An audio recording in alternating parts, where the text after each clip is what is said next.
Il était une fois, dans la vaste savane africaine, un lionceau nommé Simba. Simba était le fils du roi Mufasa et de la reine Sarabi. Dès sa naissance, Simba était destiné à devenir le futur roi. Un jour très spécial, tous les animaux de la savane se rassemblèrent au rocher des lions pour célébrer la naissance de Simba. Rafiki, le sage mandril, monta au sommet du rocher et présenta Simba au royaume entier. Les animaux acclamaient et célébraient ce nouveau membre de la famille royale. Simba grandissait entouré de l'amour de ses parents et des leçons de son père, Mufasa. Mufasa était un roi sage et courageux qui veillait sur le royaume avec bienveillance. Un matin, Mufasa emmena Simba au sommet du rocher des lions pour lui montrer le vaste royaume. Tout ce que touche la lumière est notre royaume, expliqua Mufasa. Un jour, tout cela sera à toi.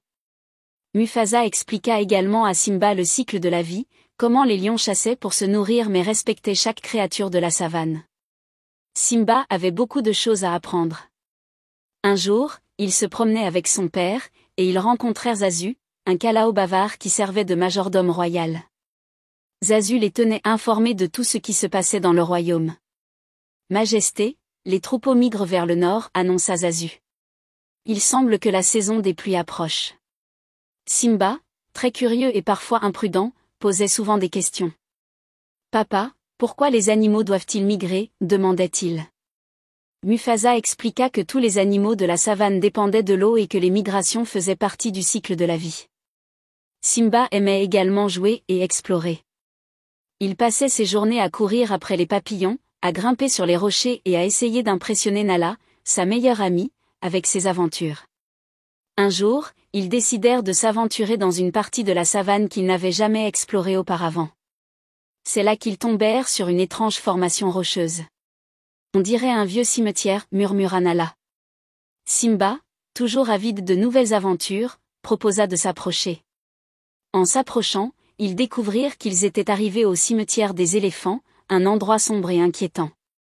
Ils y rencontrèrent 3 hyènes effrayantes nommées Shenzi, Banzé et Ed. Les hyènes les poursuivirent, mais heureusement, Mufasa arriva à temps pour les sauver. En colère et inquiet, Mufasa réprimanda Simba. Un vrai roi ne cherche pas le danger inutilement, dit-il. Mufasa expliqua à Simba l'importance de la responsabilité et du courage véritable. Scar, l'oncle de Simba, nourrissait une grande jalousie envers Mufasa et Simba. Il élabora un plan pour se débarrasser de Mufasa et de Simba afin de prendre le pouvoir. Scar fit croire à Simba qu'il devait prouver sa bravoure en allant seul dans la gorge. Pendant ce temps, Scar et les hyènes provoquèrent une grande bousculade de gnous. Pris de panique, Simba se retrouva coincé.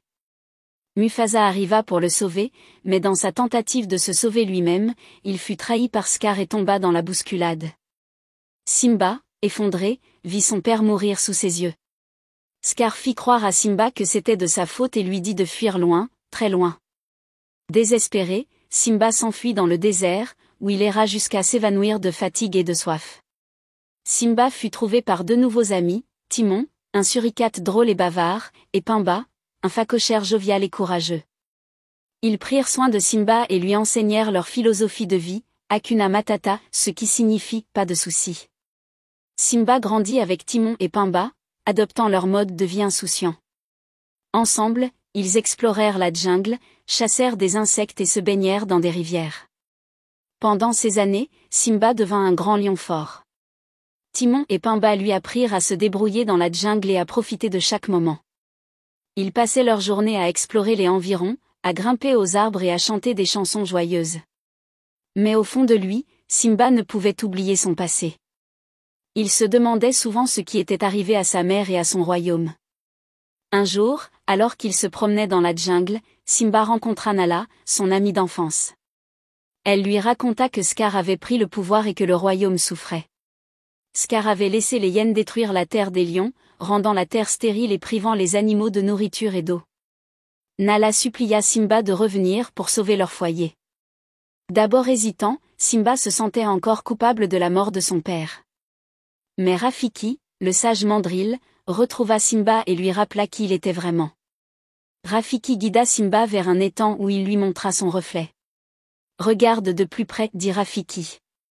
Simba vit alors une vision de Mufasa dans le ciel. « Souviens-toi de qui tu es, lui dit Mufasa. » Rempli de courage et d'une nouvelle détermination, Simba décida de retourner affronter Scar. Simba retourna à la terre des lions, découvrant la dévastation causée par Scar. Le royaume était en ruine, et les animaux souffraient. Il se dirigea vers le rocher des lions pour confronter Scar. Une grande bataille éclata. Les lionnes loyales à Mufasa, Timon, Pamba et même Rafiki se joignirent à la lutte contre Scar et les hyènes. Simba révéla à tout le monde que c'était Scar qui avait tué Mufasa. Scar tenta de fuir, mais fut finalement attaqué par ses propres hyènes. Avec Scar vaincu, Simba devint le roi légitime de la terre des lions. Grâce à son leadership, le royaume retrouva peu à peu sa prospérité. Les animaux revinrent, l'herbe repoussa, et les rivières coulèrent à nouveau. Simba et Nala eurent un petit lionceau, et un jour, Rafiki le présenta à tous les animaux de la savane depuis le sommet du rocher des lions, tout comme il l'avait fait pour Simba. Pendant le règne de Simba, le royaume prospéra. Simba veillait à ce que tous les animaux vivent en harmonie et respectent le cycle de la vie. Il passait du temps à enseigner à son propre lionceau, Kion, les leçons que Mufasa lui avait transmises. Kion était curieux et courageux, et il aimait explorer la savane avec ses amis. Un jour, Simba et Nala décidèrent de montrer à Kion et à ses amis le majestueux rocher des lions.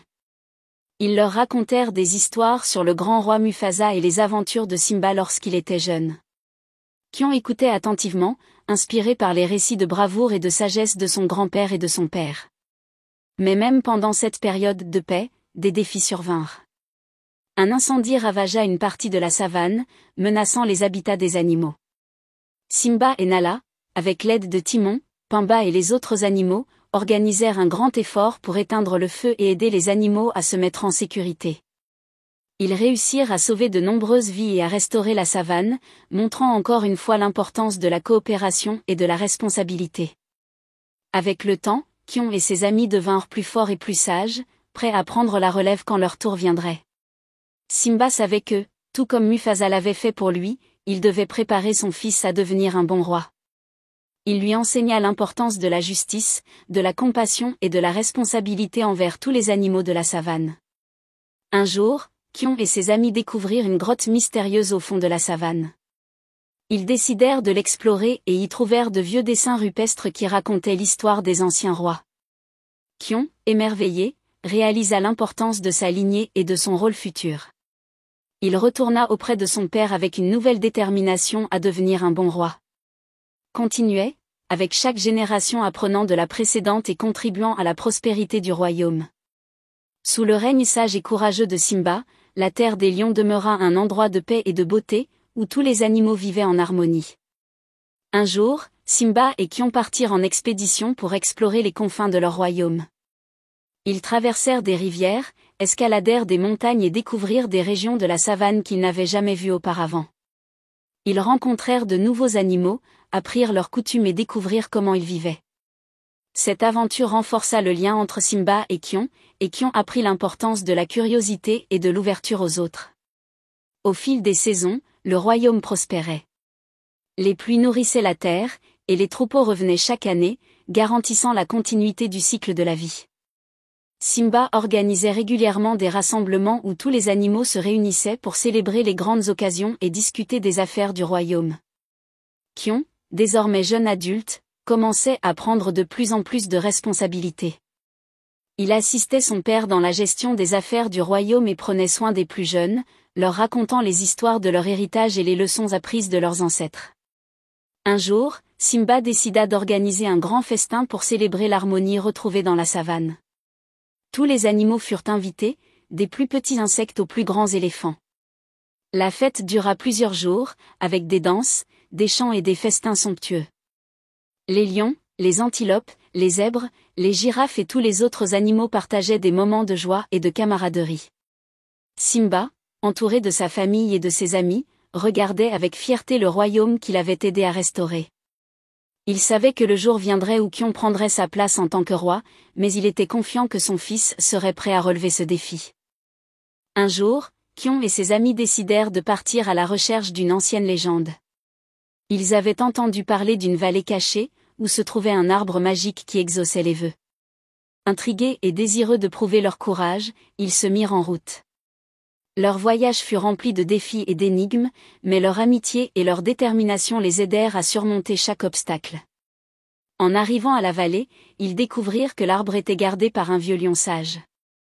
Ce lion leur enseigna des leçons précieuses sur la patience, la sagesse et l'importance de chaque souhait. Kion réalisa que le véritable pouvoir ne résidait pas dans la magie, mais dans la sagesse et le courage de chaque individu. De retour au royaume, Kion était transformé par son aventure. Simba, voyant la maturité et la sagesse de son fils, commença à lui confier de plus en plus de responsabilités. Kion prit part au conseil du roi, aidant à résoudre les conflits et à maintenir l'harmonie. Un jour, Simba annonça qu'il était temps pour lui de passer le flambeau à la nouvelle génération. Une grande cérémonie fut organisée, où Simba déclara Kion comme le nouveau roi de la terre des lions. Les animaux de la savane acclamaient leur nouveau souverain, confiant en son leadership et en sa sagesse. Sous le règne de Kion, le royaume continua de prospérer. Les leçons de son père et de son grand-père guidaient chacune de ses décisions. Kion instaurait de nouvelles traditions, renforçant les liens entre les différentes espèces et veillant à ce que chaque voix soit entendue. Kion et ses amis, devenus les conseillers du roi, travaillaient ensemble pour maintenir la paix et la prospérité. Ils organisaient des expéditions pour explorer les régions inconnues du royaume et établissaient des relations avec les territoires voisins, assurant ainsi la sécurité et la coopération entre les royaumes. Le cycle de la vie continuait, chaque génération transmettant ses connaissances et ses expériences à la suivante. Les histoires de Mufasa, Simba et Kion étaient racontées aux jeunes lionceaux, leur enseignant les valeurs de courage, de sagesse et de responsabilité. Simba, désormais vieux et sage, regardait avec fierté le royaume qu'il avait aidé à bâtir et qu'il laissait entre de bonnes mains. Il passait ses journées à raconter des histoires aux jeunes et à profiter de la paix qu'il avait tant œuvré à instaurer. Les années passèrent, et le rocher des lions resta le symbole de la force et de la sagesse du royaume. Les animaux continuaient de se rassembler pour célébrer les grands événements et pour honorer leur roi. Chaque génération apportait de nouvelles histoires et de nouvelles leçons, enrichissant l'héritage de la terre des lions. Et ainsi, le cycle de la vie continuait, avec un nouveau roi prêt à veiller sur la savane. Le royaume était de nouveau en paix, et tout le monde vivait heureux sous le règne sage et courageux du roi Kion. Fin. Et n'oublie pas de t'abonner et le pouce bleu, pour de nouvelles histoires.